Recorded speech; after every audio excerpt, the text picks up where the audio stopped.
How does glucagon and insulin function in digestion? And most importantly, how does it maintain homeostasis? Homeostasis is the ability of the body or a cell to maintain a constant internal environment regardless of external changes. Basically, the pancreas is the organ responsible for the release of insulin and glucagon, which are pancreatic endocrine hormones that regulate the levels of blood glucose in the body. In other words, both balance each other out to maintain blood sugar levels in a limited range. For one, insulin functions to lower the circulating blood sugar in the body. When you eat, the glucose from the food is converted and stored temporarily as glycogen in the liver. On the other hand, glucagon affects the body by increasing the blood sugar levels. It particularly works when blood glucose levels fall, which can be due to hypoglycemia or hunger.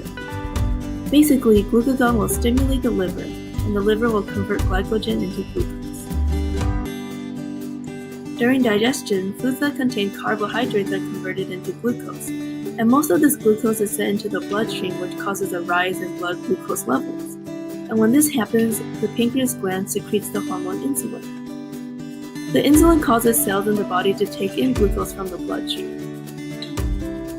Just to review, our body uses glycogen for fuel between meals.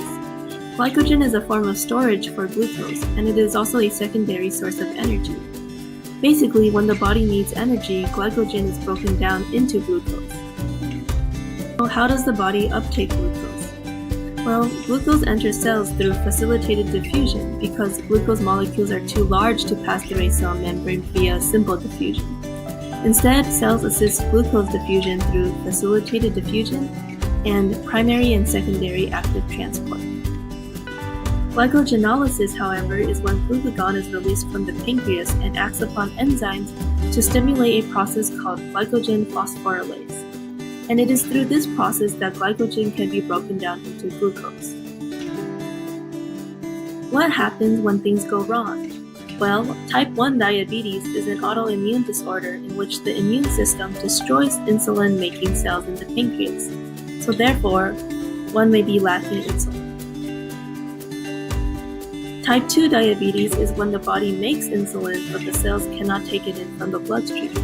And when the insulin cannot store glucose, the body therefore has higher blood sugar levels, which may cause hyperglycemia. Overall, this whole feedback loop with insulin and glucagon is constantly keeping your blood sugar levels from being too low or too high. Just one tip: don't eat too much sugar.